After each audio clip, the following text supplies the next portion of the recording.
The alien fleet arrived without warning, 17 warships materializing above Earth, like a wound tearing open in the sky. Commander Threx Vale of the Cortalalan Dominions stood on the bridge of his flagship and watched the blue and green planet below with something close to boredom. Pre-invasion assessment complete, his tactical officer reported. Target species, technologically primitive, no functional orbital defense grid, no unified planetary government response detected. Estimated time to surrender, 6 hours. Threx had conquered 11 worlds in his career. He knew the pattern. Species that hadn't yet mastered faster-than-light travel always followed the same script: panic, fragmented resistance, and finally capitulation. Earth would be no different. His superiors in the Dominion had studied humanity's radio signals for decades, cataloging their wars, their politics, their fear. The report on his console called them emotionally volatile, technologically stagnant, and biologically unremarkable. He believed every word of it. 300 kilometers below, in a reinforced bunker beneath the Rocky Mountains, Dr. Elena Vasquez was not panicking. She was counting 17 ships. 17 distinct energy signatures, each one casting a gravitational signature her instruments had never seen before. Elena had spent 12 years designing early warning systems for a threat most of the world's governments had publicly denied existed. Now that threat was real, and she had exactly one working prototype, and no time. Dr. Vasquez, command wants your assessment, said Colonel James Okoro, stepping through the blast door with 2 soldiers behind him. His voice was steady, but his hands weren't. They're broadcasting on an open frequency, Elena said, not looking up from her console. They're not even bothering to encrypt their communications. That means one of 2 things. Either they think we can't intercept it, or they don't think it matters if we do, Okoro finished. Elena nodded slowly. They're not afraid of us, James. They're not even curious about us. Look at this.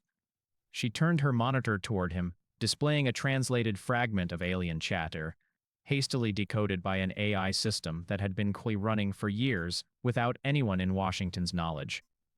The message was simple, almost dismissive. Deploy standard first contact protocol. Minimal resistance expected. Standard protocol, Okoro repeated. Like we're not even a special case. We're not, Elena said. That's exactly the problem. Above the atmosphere, Threx Vale's shuttle descended toward the largest concentration of human military assets, a cluster of installations along the eastern coastline of a continent his species had labeled, with characteristic imagination, Landmass 7. His scouts had mapped the terrain thoroughly: conventional aircraft, conventional naval vessels, weapon systems centuries behind Minion standard. There was nothing here that should concern him.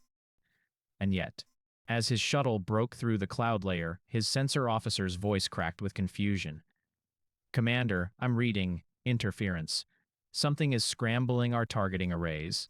Impossible. Technology doesn't have the capacity. Sir, it's not just interference. Something is learning our systems, adapting to our frequency shifts in real time. Threx felt the first flicker of something he hadn't experienced in decades of conquest: uncertainty. He dismissed it immediately. Sensor glitches, atmospheric anomalies.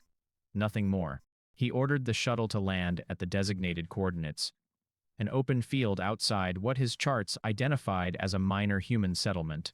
His honor guard disembarked first, weapons ready, expecting negotiation, expecting fear, expecting the same tired ritual of surrender he'd witnessed 11 times before. Instead, the field was empty. No soldiers, no civilians, no resistance, just wind moving through tall grass, and in the distance, the quiet hum of a city that had already gone dark. Where is everyone? His lieutenant asked. Threx stared at the empty horizon, and for the first time since arriving in this system, he felt the data in his report begin to feel less like certainty and more like a lie someone else had told him. Then his communicator crackled with an emergency transmission from orbit. Commander, one of our warships has gone silent. We're not reading a malfunction. We're reading a takeover. The silence from the vessel Korath lasted exactly 43 seconds before the screaming began. Threx Vale stood in the empty field, his honor guard forming a defensive perimeter around him out of pure instinct, as his communicator filled with static and fragmented voices. Bridge crew reporting hostile presence. Internal systems compromised. We are not. The transmission cut to silence, then resumed with a single, flat sentence from an unfamiliar voice. This vessel now belongs to Earth. Threx felt his hearts, both of them, pause. Identify yourself, he demanded into the comm. No response. Just the quiet hum of a ship that, according to every sensor reading, was fully operational. Still in orbit. Still armed. Simply no longer his.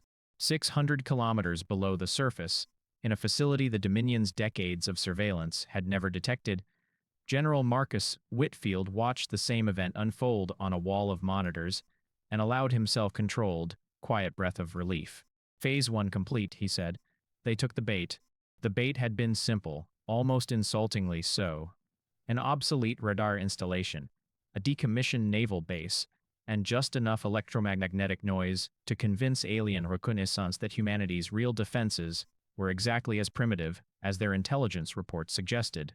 Everything the Dominion scouts had observed for the past 6 months had been curated, performed. A planet pretending to be exactly as weak as its visitors expected. They think we're still fighting each other, said Dr. Elena Vasquez, arriving at Whitfield's side, her tablet full of readings from the captured warship. Every alien scan of Earth for the last 2 decades has picked up conflicting military broadcasts, competing nations, contradictory defense postures. They interpreted that as disorganization. It wasn't disorganization, Whitfield said. It was noise, deliberate noise. Elena allowed herself the smallest, grimmest smile. 12 years of quiet, unofficial cooperation between nations that hated each other on the surface. Washington, Beijing, Moscow, Brussels, a dozen others. Hidden behind decades of manufactured political theater, all built around a singular, terrifying premise. Humanity was not alone, and whoever arrived first would test them before conquering them. They'd been right. Back in the field, Threx's honor guard grew restless as 3 more emergency transmissions arrived, each one worse than the last. A second warship reporting unauthorized access to its weapons systems. A third reporting complete loss of navigational control. And then, the message that made even Threx's disciplined hearts hammer against his ribs. Commander, the Varanus is turning its weapons on the fleet. That's impossible, Threx said, but even as he spoke the words, he was already running calculations he didn't want to finish. 17 ships, 3 compromised in under 10 minutes. If this pace continued, his lieutenant's voice cut through his thoughts, quieter now, almost frightened. Commander. Sensors are picking up something approaching from the settlement. Threx turned. Walking toward them across the empty field was a single human woman in a plain gray uniform, unarmed, unhurried, her expression unreadable.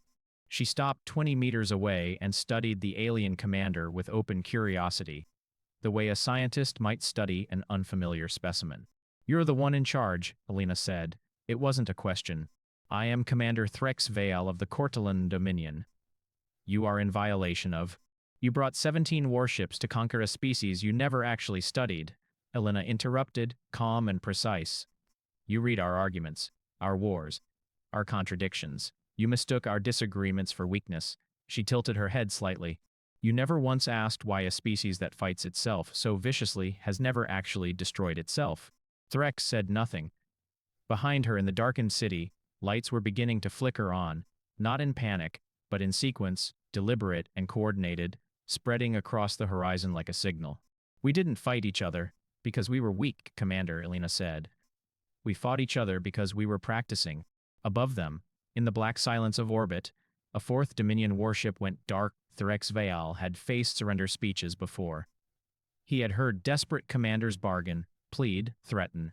He had never once, in 11 conquests, stood in an open field while a single, unarmed human calmly informed him that his fleet was being dismantled ship by ship, and felt genuine fear. You have no orbital defense grid, he said, though the words tasted wrong now, like a script he no longer believed. Our reconnaissance confirmed it. Your reconnaissance confirmed what we wanted it to confirm, Elena Vasquez replied. We've known about the Dominion's expansion patterns for 6 years, Commander. Not from spying on you. From watching what happened to the worlds you'd already taken. Threx went very still. That information does not exist outside Dominion archives.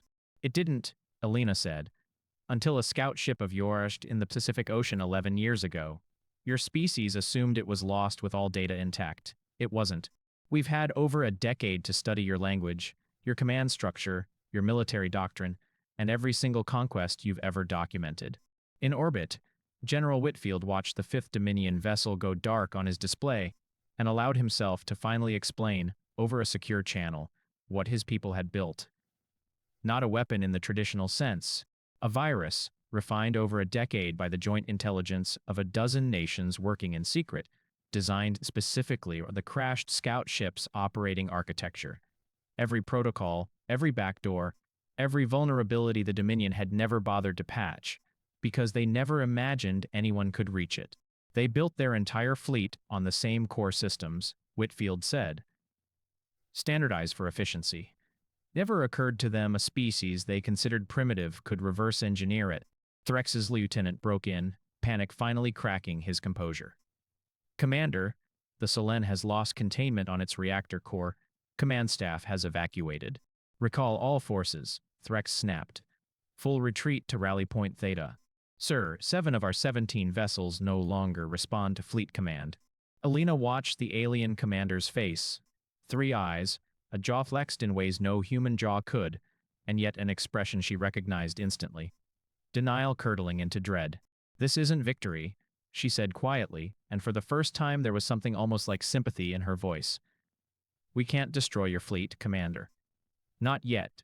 Your technology is centuries beyond ours in raw power. What we have is time, patience, and the willingness to let you underestimate us for as long as it took to become dangerous. Why show me this? Threx demanded. Why reveal your strategy instead of simply destroying us? Alina's answer came slower this time, weighted with something larger than the conversation itself. Because you're not the first ship to find us, Commander. And you won't be the last. We need you to go back and tell your superiors the truth, not the story your scouts wrote for you. What truth? That there's something about this planet's own history that even we don't fully understand yet. Alina's gaze drifted, briefly, toward the horizon, toward the mountains where Vasquez's original bunker sat above chambers few humans had ever been permitted to see. Ruins beneath our oceans older than our civilization. Structures that predate written history, built with materials that don't exist in nature. We didn't just prepare for you, Commander. We prepared because something warned us you were coming, decades before your scout ship ever crashed. Threx felt the ground shift beneath his understanding of everything. That is not possible. The Dominion's charts show no advanced precursor civilization in this sector. Then your charts are wrong, Elena said, or someone erased them on purpose. Above the atmosphere, the 6th Dominion engines flared to sudden, unauthorized life, and began accelerating not toward retreat, but directly toward the flagship carrying Threx Vale's own command staff. Vornath of Uranus came about in silence, its weapons batteries rotating toward Dominion flagship with the cold precision of a ship no longer under Cortellan control. Threx Vale watched it happen from the ground, helpless, as the vessel that had carried 300 of his soldiers turned into a weapon aimed at his own people. "Get me off this planet," he ordered. As his honor guard moved toward the shuttle, Elena Vasquez raised a hand. "That won't be necessary, Commander. We're not going to destroy your flagship." "Then what?" "We're going to let you keep it," she said. "Because you're going to need it to carry a message home." Above them, the Varanus fired, not on the flagship, but on empty space, a single warning shot that lit the upper atmosphere in violent white light. A demonstration. Threx understood immediately. Humanity could have destroyed his command ship. They chose not to. In orbit, General Whitfield's forces executed the second phase of a plan a decade in the making. Human pilots, untrained by Dominion standards, flying modified fighter craft, built from salvaged alien wreckage, and human ingenuity in equal measure, rose to meet the remaining Cortellan vessels, not with overwhelming force, but with the Dominion had never encountered: unpredictability. Captain Sarah Chen led the first wing, her small craft weaving through defensive fire patterns that should have been impossible to survive. Dominion targeting systems were built to track logical trajectories, calculated efficiency, predictable evasive maneuvers. Chen's pilots had trained for years flying illogically, deliberately erratic, human intuition layered over machine assistance in ways no alien AI had been designed to anticipate. They're not flying like a species with functioning tactical doctrine, a Dominion sensor officer reported, bewildered, moments before his own ship took a critical hit from an angle that defied every calculation his systems had made. That's because we're not fighting like your doctrine expects, Chen murmured to herself, banking hard and vanishing into the flagship's blind spot.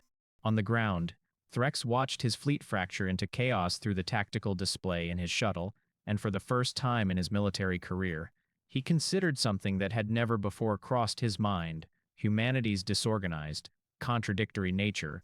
The very trait his intelligence reports had flagged as a fatal weakness was not a flaw. It was camouflage. "Commander," Elena said, her voice carrying over the noise of distant explosions, "there's something else you should understand before you leave." She gestured, and behind her, a section of the darkened city's ground opened, revealing a descending platform, and beneath it, the edge of something vast and impossibly old. Architecture, unlike anything human or Cordelan, buried for millennia beneath the crust of the planet. Threx's three eyes widened. He recognized the design language instantly, though every Dominion record insisted it could not exist here. "That is a precursor structure. We found the first chamber 8 years ago," Elena confirmed. "We still don't know who built it. But we know it's the reason your Dominion's charts avoid this sector entirely, Commander. Someone erased Earth from your records on purpose, and buried a warning here instead." Threx's mind raced through decades of Dominion doctrine, every unspoken rule about this region of space, every commander who had quietly steered clear of Sol without explanation. The old warnings, he whispered. The forbidden coordinates. I always assumed superstition. Maybe it wasn't superstition, Elena said. Maybe someone, a very long time ago, already would happen if the wrong species found this planet first. A final transmission crackled through Threx's comm, breathless and urgent, from what remained of his fleet. "Commander, the Solen's reactor breach is spreading. We cannot contain it. If it detonates, the resulting cascade will..." The message cut off entirely. And high above Earth, framed against the burning wreckage of a dying Dominion warship, something ancient and enormous began, for the first time in 10,000 years. Up the light came first, a slow pulse from somewhere beneath the planet's crust, rippling upward through the buried precursor structure until it reached the surface and bled into the sky itself. Every sensor on Threx Vale's shuttle screamed simultaneously, overwhelmed by an energy signature that matched nothing in the Dominion's databases. "Report," Threx snapped, though the tremor in his own voice betrayed him. "Commander, the readings don't make sense. Something beneath the surface just activated. Power output is climbing exponentially."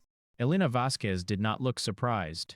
She looked afraid, the first honest fear Threx had seen from her since this encounter began. "That wasn't supposed to happen yet," she said quietly, more to herself than to him. "James, get command on the line. Tell them the second chamber is active." "Second chamber?" Threx demanded. "You said there was one structure." "There are more than one," Elena admitted. "We've mapped 17 sites across the planet. We've only ever managed to access one. We didn't activate it, Commander. Your reactor breach did. The energy cascade from the Solen must have triggered a resonance frequency we never knew existed. Above the atmosphere, chaos consumed what remained of the Cordelan fleet.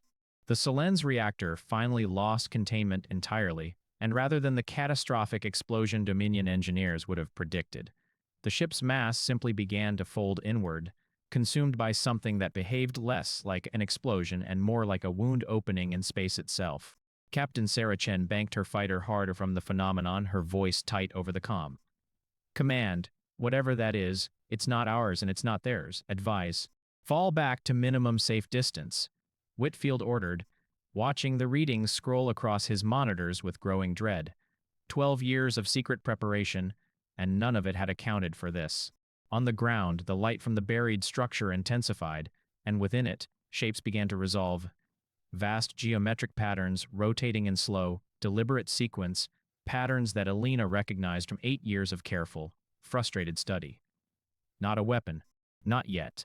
A message, encoded in light and gravity, finally triggered after 10,000 years of silence.